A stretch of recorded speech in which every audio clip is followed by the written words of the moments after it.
अस्सलाम वालेकुम दोस्तों, आप सब दोस्तों से गुजारिश है जिन्होंने हमारे चैनल को अभी तक सब्सक्राइब नहीं किया वो सब्सक्राइब कर लें और साथ में बेल आइकन को दबाकर ऑल पर क्लिक कर दें ताकि हमारी नई आने वाली वीडियोस की नोटिफिकेशन आप तक आसानी से मौसूल हो सके। शमसुद्दीन मुस्कुराते हुए नशिस्तगाह की तरफ चला गया था। फिर मतबख के दरवाजे पर खड़ा होकर मिशाल ने जमारा को बाहर आने को कहा। जमारा जब बाहर निकली तो उसके कान में मिशाल ने खुसर फुसर की, जिसे सुनकर मिशाल चुपचाप उसके साथ हो ली। मरसीना मतबख में ही खड़ी रही। दोनों नशिस्तगाह के दरवाजे पर नमदार हुई। इस बार जमारा ने मुजद्दीन को मुखातिब किया। भाई मुजद्दीन, आप जरा मेरी बात सुने, आपसे एक जरूरी काम है। मुजद्दीन ने अजीब अंदाज से अपने दाएं बाएं सब बैठे लोगों पर निगाह डाली, फिर अपनी जगह से उठा, दरवाजे पर आया और जमारा को मुखातिब करके कहने लगा, क्या बात है मेरी बहन। जमारे ने मुजद्दीन का हाथ पकड़ लिया और उसे खींचते हुए मतबख के दरवाजे की तरफ ले गई और कहने लगी, भाई आप परेशान क्यों हो रहे हैं, मैं आपको किसी मुसीबत और उलझन में तो नहीं डालने वाली। फिर जमारा मुजद्दीन को बावर्ची खाने के दरवाजे पर ले गई और अंदर खड़ी मरसीना की तरफ इशारा करके कहने लगी, भाई आप बुरा ना मानिएगा, मरसीना आपसे कुछ कहना चाहती है। इसके साथ ही जमारे ने मुजद्दीन का हाथ छोड़ दिया, फिर पीछे आई और अपने दोनों हाथ उसकी पुष्ट पर रखते हुए उसे बावर्ची खाने में दाखिल कर दिया। फिर मुस्कुराते हुए जमारा और मिशाल एक तरफ हट गई थी। मुजद्दीन कुछ देर तक बावर्ची खाने में खामोश खड़ा रहा। इस दौरान बावर्ची खाने में मरसीना की उलझी उलझी सांसें साफ तौर पर सुनी जा सकती थीं। इसकी गर्दन झुकी हुई थी और वो बिल्कुल किसी मुजस्मे की तरह खामोश मुजद्दीन के सामने खड़ी थी। मुजद्दीन ने उसे मुखातिब किया, बीबी आप मुझसे क्या कहना चाहती हैं। हिम्मत करके मरसीना ने आहिस्ता आहिस्ता अपनी गर्दन सीधी की, मुजद्दीन की तरफ देखा, फिर इंतहाई शर्म और हया में कहने लगी, ये सब मिशाल और जमारा की शरारत है। और मुजद्दीन फौरन मुड़ा और कहने लगा, अगर तुम मुझसे कुछ नहीं कहना चाहती तो मैं जाता हूँ। मरसीना ने हिम्मत की तड़प कर उसने मुड़ते हुए मुजद्दीन का बाजू पकड़ लिया और कहने लगी, मैं आपसे कुछ कहना चाहती हूँ। मुजद्दीन फिर उसके सामने खड़ा हो गया और उसे मुखातिब किया, बीबी पहले ये बताओ क्या मैं तुम्हें तुम्हारे नाम से मुखातिब कर सकता हूँ। मरसीना ने एकदम गर्दन सीधी की, मुजद्दीन की तरफ देखा और फिर कमाल हौसले का मुजाहिरा करते हुए कहने लगी, अगर आप मुझे मेरे नाम से मुखातिब नहीं कर सकते तो फिर दुनिया में कोई और मुझे मेरा नाम लेकर पुकार ही नहीं सकता। दरअसल हमारे यहाँ एक इंतहाई अहम मौजू ज़ेर बहस है और इस सिलसिले में आपकी इजाज़त चाहिए थी। इसके बाद कमरे में होने वाली गुफ्तगू की तफसील मरसीना ने मुजद्दीन से कह दी थी। मरसीना जब खामोश हुई तो हल्की हल्की मुस्कुराहट में मुजद्दीन कहने लगा, इस सिलसिले में मुझे क्यों एतराज होगा। तुम लोग अगर हलब मुंतकिल होना चाहते हो तो मेरी खुशी का बाइस होगा। इस सिलसिले में तुम लोगों को मुझसे इजाजत लेने की जरूरत नहीं थी। अगर तुम लोग अलरुबा से हलब मुंतकिल होना चाहते हो तो वहाँ मैं तुम्हारी बेहतरीन रहायश का बंदोबस्त भी कर दूंगा और मुझे तुम्हारे इस मुंतकिल होने पर बेपनाह खुशी होगी। और उसके अलावा क्या चाहती हो। मरसीना मजीद कुछ कहना चाहती थी कि बाहर खड़ी जमारा और मिशाल ने भी मुजद्दीन के अल्फाज सुन लिए थे। तकरीबन भागती हुई बावर्ची खाने में दाखिल हुई। फिर मुजद्दीन को मुखातिब करके वो कहने लगी, अमीर पहले आप ये बताएं कि यहाँ से आपका लश्कर कहीं और जाएगा या सीधा हलब की तरफ रुख करेगा। इस पर मुजद्दीन कहने लगा, लश्कर यहाँ 2-3 दिन से ज्यादा क्याम नहीं करेगा, इसके बाद वापस हलब चला जाएगा। मुजद्दीन के इन अल्फाज पर मिशाल खुशी का इजहार करते हुए बोल उठी, अमीर अगर ये बात है तो क्या ऐसा मुमकिन नहीं कि मैं जमारा और मरसीना भी आपके साथ हलब जाएं। दरअसल हम लोग आपकी माँ, फूफी और फूफीजाद बहन अबीरा से मिलना चाहती हैं। मिशाल जब खामोश हुई तो मुस्कुराते हुए मुजद्दीन कहने लगा, तुम तीनों हमारे साथ चलना चाहती हो तो चलो, तुम्हारा वहाँ जाना भी हमारे लिए खुशी का बाइस होगा।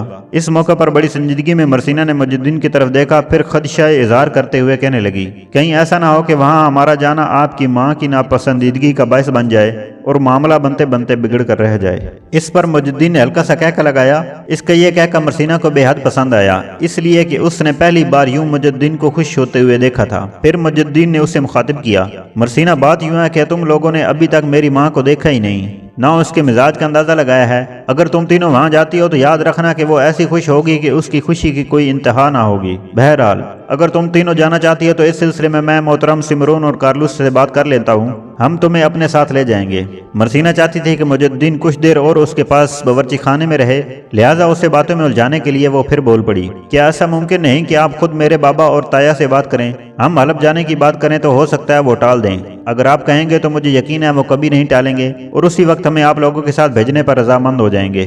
मुजद्दीन मुस्कुराया, फिर मरसीना को मुखातिब करके कहने लगा, मरसीना मैं तो यही समझ रहा था कि तुम्हारे मुंह में जबान ही नहीं और तुम बोलती ही नहीं हो। लेकिन चहकते हुए मरसीना भी जवाब में बोल पड़ी, अमीर मैं भी यही ख्याल करती थी कि आप बोलते ही नहीं हैं, लेकिन अब पता चला कि आप बोलते हैं तो खूब बोलते हैं। इस पर सब हंस दिए। फिर मुजुद्दीन कहने लगा, अच्छा मैं जाकर वहाँ बैठता हूँ, पहले खाने के बर्तन वहाँ लगाओ, खाना खाने के बाद इस मौजू पर गुफ्तगू करूंगा। मरसीना, जमारा और मिशाल मान गई। फिर मुजुद्दीन वहाँ से चला गया। उन्होंने भी बावर्ची खाने से खाने के बर्तन उठाए और नशिस्तगाह में लगाए। सब ने इकट्ठे बैठकर खाना खाया।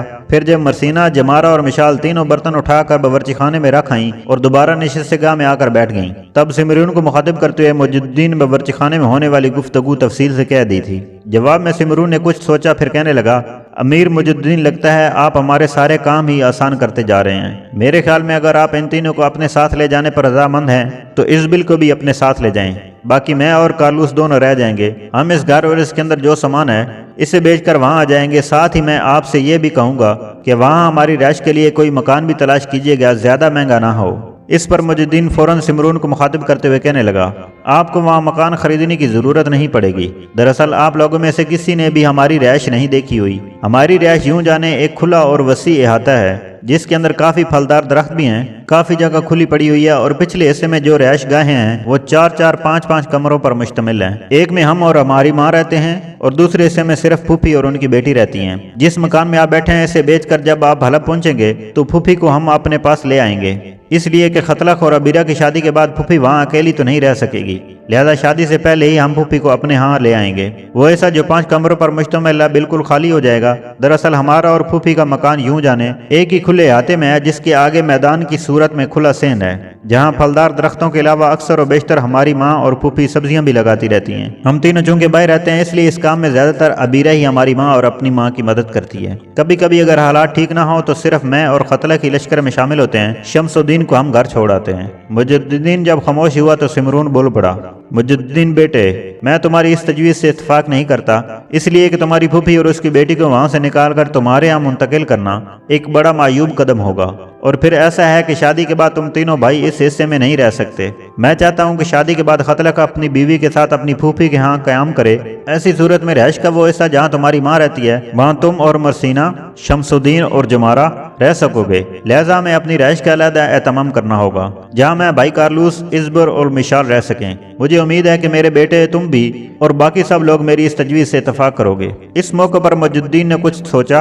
कुछ देर तक उसने अपने पहलू में बैठे शमसुद्दीन और खतलक से मशवरा किया। इसके बाद उसके चेहरे पर खुशगवार मुस्कुराहट थी और वह सिमरून को मुखातिब करते हुए कह रहा था, अगर आप फूफी के यहाँ रहना अच्छा ख्याल नहीं करते तो इस सिलसिले में मैं शमसुद्दीन और खतलक से बात कर चुका हूँ। बहरहाल जब आप ये मकान बेचकर हलब में आएंगे तो आपको अपनी रहायश के लिए एक अलहदा और मुनासिब मकान मिलेगा। इसकी मैं आपको जमानत देता हूँ। सिमरून और कारलूस दोनों भाइयों ने मुजुद्दीन की इस तजवीज़ को कबूल कर लिया। फिर मुजुद्दीन उठ खड़ा हुआ, कहने लगा, हम तीनों भाई अब जाते हैं। 2 दिन बाद लश्कर यहाँ से कूच करेगा। मैं तो लश्कर के इंतजामात के सिलसिले में यहाँ ना आ सकूंगा, इसलिए अभी मैं आपसे मिलकर जा रहा हूँ। शमसुद्दीन आएगा और मरसीना, मिशाल, जमारा और खाला इज़बिल को अपने साथ ले जाएगा। अब हमें इजाज़त दें, हम जाते हैं। इसके साथ ही सिमरून और कारलूस दोनों उठकर बारी बारी सबसे मिले। इस मौके पर जमारा की निगाहें शमसुद्दीन पर, जबकि मरसीना बेचारी की उदास निगाहें मुजुद्दीन पर जमी हुई थीं। आंखों ही आंखों में सब ने एक दूसरे को अलविदा किया। फिर तीनों वहां से चले गए थे। 2 दिन बाद लश्कर ने अलब्रास से हलब की तरफ कूच किया, इस हालत में कि मुजुद्दीन, शमसुद्दीन और खतलक के साथ इज़बिल, मरसीना, जमारा और मिशाल भी थीं। एक रोज मुजुद्दीन, शमसुद्दीन और खतलक अपने घोड़ों की बागें पकड़े हुए अपनी हवेली में दाखिल हो रहे थे। उनके पीछे पीछे इज़बिल, मरसीना, जमारा और मिशाल भी थीं। जब वो सेन में आए तब सामने से उनकी माँ उबैदा बड़ी तेजी से निकली थी और दाएं हाथ से फूफी जोरान और अबीरा भी भागती हुई उनकी तरफ आई थी। मुजुद्दीन पहले बारी बारी अपनी माँ फूफी से मिला, फिर बड़े प्यारे अंदाज में उसने अबीरा के सर पर हाथ फेरा, फिर बारी बारी अपनी माँ और फूफी की तरफ देख कर कहने लगा, आप दोनों परेशान होंगे कि ये हमारे साथ कौन है। मैं इनके नाम बताने लगा हूँ, जरा गौर से सुनती जाइएगा। ये इज़बिल है, इनके साथ मरसीना, आगे जमारा और फिर मिशाल है। इनके नाम सुनते ही उबैदा, ज़ोहरान और अबीरा बेपनाह खुशी का इजहार करते हुए आगे बढ़ी और बड़े वाहिलाना अंदाज में उनसे गले मिलने लगी थी। जब गले मिल चुकी और तारफ हो चुका तब बड़े प्यारे अंदाज में मुजुद्दीन ने अबीरा को मुखातिब किया, अबीरा मेरी बहन, अब तुम मिल चुकी हो, अब वो काम करो जो तुमने अपने जिम्मे लगा रखा है। अबीरा ने बड़े प्यारे अंदाज में अपने कंधे उठाए और कहने लगी, आज मैं ये काम नहीं करूंगी, आप तीनों भाई खुद ही करें, आप देखते नहीं मेहमान आए हैं। शिकायत अमेज लहजे में मुजुद्दीन कहने लगा, देख अबीरा, तू पहले खुद ही हम तीनों के घोड़े अस्तबल में बांध नहीं देती थी, खुद बांधती थी और आज तुम इनकार कर रही हो। अबीरा मुस्कुरा दी, कहने लगी, भाई आप भी कमाल करते हैं, मेहमान आए हुए हैं और आप इनकी मौजूदगी में जिद करते हैं। आज आप तीनों खुद बांध ले, मैं नहीं बांधूंगी। अबीरा और मजुद्दीन की इस गुफ्तगू और तकरार से सब मुस्कुरा रहे थे। फिर मसीना आगे बढ़ी, मजुद्दीन से उसके घोड़े की बाग लेते हुए बोली, आप छोड़े, मैं घोड़ों को बांधती हूँ। भाई शमसुद्दीन और खतलक आप भी छोड़ दें, बस सिर्फ ये बता दें कि इस्तबल किस तरफ है। इस मौका पर शमसुद्दीन तड़प कर आगे बढ़ा, मरसीना से कहने लगा, बहन अभी मैं शमसुद्दीन जिंदा हूँ, मेरे होते हुए तुम ये काम नहीं कर सकती। फिर शमसुद्दीन तीनों घोड़ों को इस्तबल की तरफ ले गया।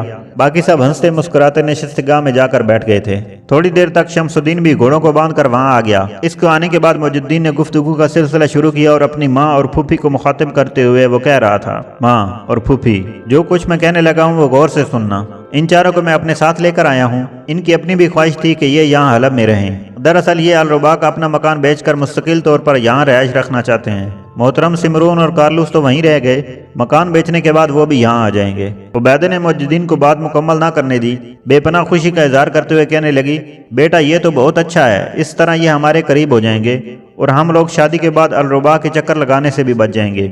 इस तरह यूं जानो सारी बेटियां ही मेरे पास मेरे करीब रहेंगी। उबैदा के इन अल्फाज से मरसीना, जमारा और मिशाल की खुशी की कोई इंतहा न थी। इस्बिल के चेहरे पर भी दूर दूर तक खुशियां खेल रही थीं। करीब बैठी मुज्जिदीन की फूफी जोरान भी मुस्कुरा रही थी। इस सूरत हाल में मुज्जिदीन ने अबीरा की तरफ देखा, फिर कहने लगा, अबीरा मेरी बहन, हम सब लोगों ने खाना नहीं खाया हुआ, भूख भी लगी है। अब पता नहीं तुम खाना तैयार करके देती हो या आज खाना देने से भी इनकार करती हो। घोड़े बांधने से तो तुमने इनकार कर दिया। इस पर सब खिलखिलाकर हंस दिए।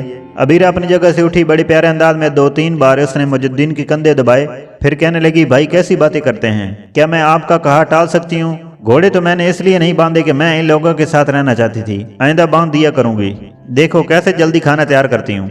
इस मौके पर मरसीना ने आगे बढ़कर अबीरा का हाथ पकड़ लिया और कहने लगी, अबीरा तुम अकेली काम नहीं करोगी, इतने ढेर सारे लोगों का खाना तुम अकेले किस तरह तैयार करोगी, मैं तुम्हारे साथ चलती हूँ। साथ ही जमारा और मिशाल को भी मरसीना ने इशारा किया और चारों हंसी खुशी नशिस्तगाह से निकल गई थी। इन तीनों के जाने के बाद उबैदा ने इस्बिल को मुखातिब किया, बहन आप लोग कितने बहन भाई हैं? इस्बिल लम्हा भर के लिए उदास हो गई, फिर कहने लगी, हम 3 बहनें थी, भाई कोई नहीं था। मैं अपने शोहर के साथ यरूशलेम आई। फ्रांस से यरूशलेम आने का मकसद मकामात मुकद्दसा देखना था, लेकिन इन इलाकों में आने के बाद सलेबियों का सलूक देखने के बाद दिल शिकनी हुई, लिहाजा हम दोनों मियाँ बीवी अपनी बेटी के साथ मुसलमानों की तरफ मुतवज्जा हुए। यरूशलेम से निकलकर अल-रुबा आ गए। यहाँ इस वक्त जो सलीम की हुकूमत थी वो भी फ्रांसीसी था। यहाँ मुसलमानों से मिलते जुलते रहे। इसी मेल जोल में इस्लाम से आगाही हुई और हम तीनों मियाँ बीवी और बेटी ने इस्लाम कबूल कर लिया। मेरी दूसरी बहन मरसीना की माँ थी, वो सलेबी लश्कर में।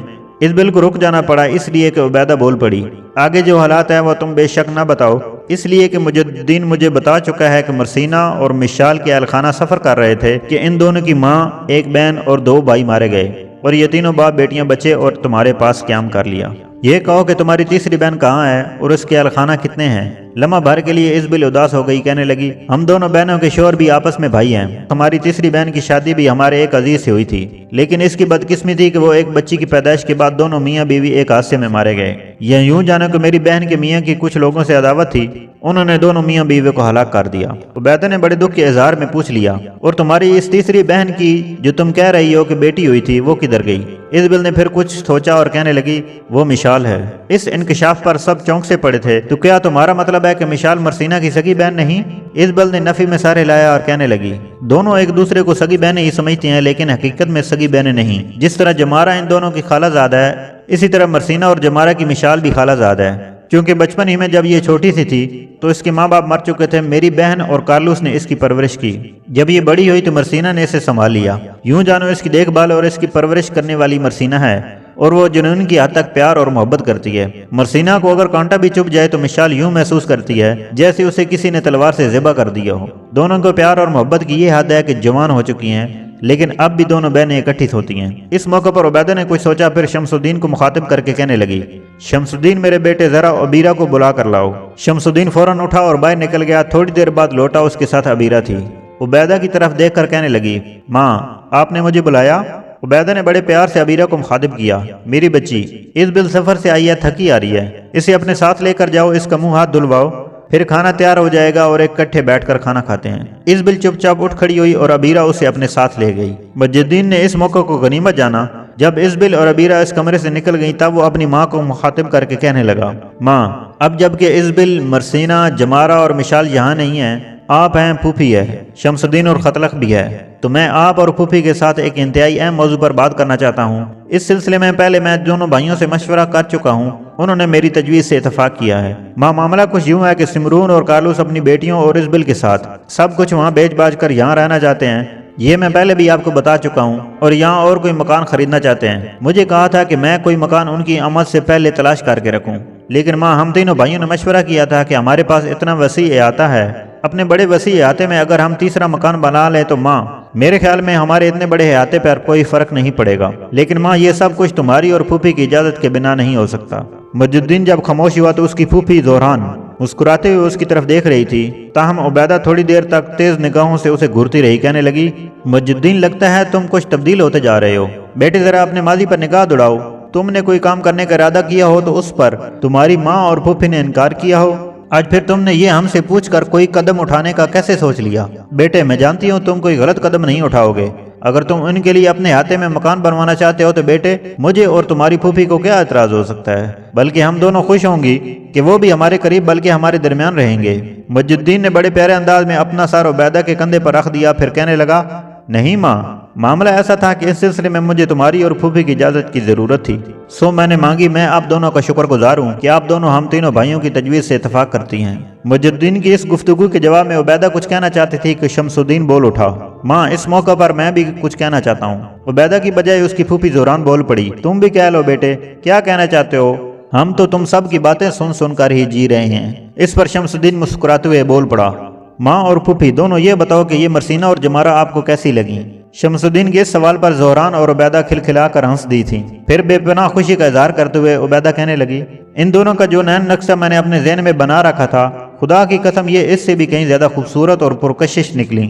میں انتہا درجے کی خوش قسمت ہوں کہ مجھے ایسی بیٹیاں نصیب ہو رہی ہیں۔ عبیدہ جب خاموش ہوئی تو مجد الدین شمس الدین اور خطلق کو مخاطب کرتے ہوئے کہنے لگا، میں آج رات تم دونوں بھائیوں کو ایک نقشہ بنا دوں گا جس کے مطابق مکان تعمیر کرنا ہے۔ کل صبح تم دونوں بھائی حرکت میں آؤ گے، پہلے مزدوروں کو لگا کر 2-3 مین بنیادوں کی کھدائی کر لو، اس کے بعد اکٹھے 4-5 معمار لگا کر جس قدر جلدی ہو مکان کی تعمیر مکمل کر لینا۔ اگر اس دوران سلطان کسی مہم پر نہ نکلے تو میں اپنی موجودگی میں سارا کام مکمل کرا لوں گا، اور اگر لشکر نے کسی مہم پر کوچ کیا تو خطلق لشکر میں شامل ہوگا، شمس الدین تم یہیں رہو گے، تمہارے متعلق میں سلطان کو مطمئن کر دوں گا۔ مجد الدین کی اس گفتگو کے جواب میں شمس الدین اور خطلق نے اسبات میں سر ہلا دیے تھے۔ اس موقع پر عبیدہ اٹھ کھڑی ہوئی اور کہنے لگی، میں دیکھوں لڑکیاں باورچی خانے میں کیا کر رہی ہیں۔ اس کے ساتھ ہی زہران بھی اٹھ گئیں، دونوں باہر نکل گئی تھیں۔ جب وہ دونوں باورچی خانے میں داخل ہوئی تو انہوں نے دیکھا مرسینہ، عبیرہ، جمارہ، مشال چاروں کام میں مصروف تھیں۔ اسبل بھی وہیں تھی۔ عبیدہ آگے بڑھی اور انہیں مخاطب کر کے کہنے لگی، بچیوں کوئی کام ہمارے کرنے کا بھی ہو تو بتاؤ۔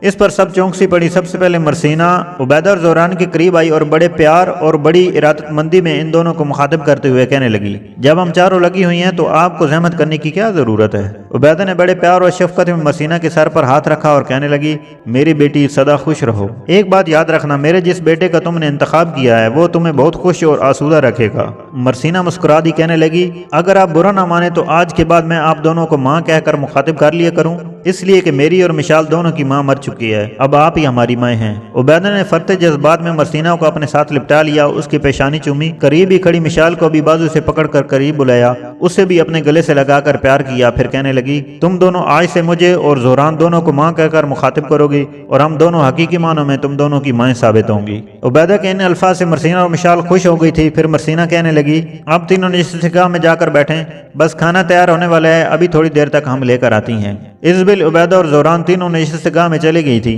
تھوڑی دیر بعد عبیرہ، مرسینہ، جمارہ اور مشال نے وہاں کھانا لگا دیا، سب اکٹھے بیٹھ کر کھانا کھانے لگے تھے۔ دوسری روز مجد الدین، شمس الدین اور خطلق نے اپنی نگرانی میں بڑی تیزی سے مکان کی تعمیر کی ابتدا کر دی تھی۔